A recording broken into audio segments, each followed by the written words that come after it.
वादग्रस्त रणवीर अहलबादिया याच्या बाबतीत पुढचा तपशील समोर येतोय। रणवीर अलाहाबादिया यानं सर्वोच्च न्यायालयामध्ये एक अत्यंत निर्लज्ज दावा केलाय। आपल्या शोमुळे 280 जणांना रोजगार मिळतो, त्यांचं घर चालतं, हा शो चालू द्या असा रणवीरचा दावा आहे। प्रत्यक्षात या शोच्यामुळे अत्यंत अश्लील आणि आक्षेपार्ह अशा स्वरूपाचा कंटेंट प्रसारित केला जातोय, ज्यावर स्वतः सर्वोच्च न्यायालयानं तीव्र नाराजी व्यक्त केली आहे। आणि जी गरळ रणवीरच्या मनात होती तीच कार्यक्रमात ओकली असा तपशील स्वतः सर्वोच्च न्यायालयानं आपल्या प्रतिक्रियेत नोंदवला आहे।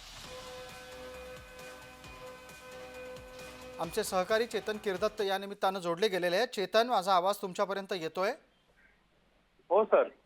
चेतन, अत्यंत निर्लज्ज दावा आहे हा, कारण ज्या शोच्या बाबतीत आक्षेप स्वतः सर्वोच्च न्यायालयानं नोंदवलाय त्याच शोला केवळ काही जणांचा रोजगार चालतो म्हणून चालू द्या असं म्हणणं हे कितपत योग्य आणि समर्थनीय न्यायालयाला वाटतं?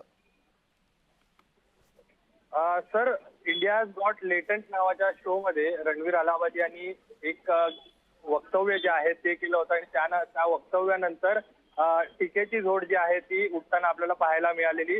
हे सर्व प्रकरण जे आहे हे शेवटी सर्वोच्च न्यायालयामध्ये गेलं आणि आज सर्वोच्च न्यायालयाने या प्रकरणामध्ये सुनावणी जी आहे ती दिलेली होती आणि या सुनावणी दरम्यान रणवीर अलाहाबादिया याला एक खरं तर मोठा दिलासा जो आहे तो देण्यात आलेला आहे आणि 280 लोकांचं जीवनमान जे आहे ते त्याच्या शोशी जोडले आहे आणि त्यामुळे खरं तर त्याला हा शो सुरू ठेवण्याची परवानगी दिलेली आहे। मात्र आपण पाहायचं झालं तर 280 जणांचं जीवनमान जे आहे ते या शोवर निगडीत असल्यामुळे खरं तर सर्वोच्च न्यायालयाने हा निर्णय जो आहे तो दिल्याचं माहिती जी आहे ती सध्या आपल्याला मिळते आहे। आणि ज्या पद्धतीने जो इंडियाज गॉट लेटेंट हा शो आहे या शोला मान्यता न देता द रणवीर शो, जो रणवीर अलाहाबादियाचा स्वतःचा शो आहे, या शोला सुरू करण्यास परवानगी जी आहे ती सर्वोच्च न्यायालयाने दिलेली आहे।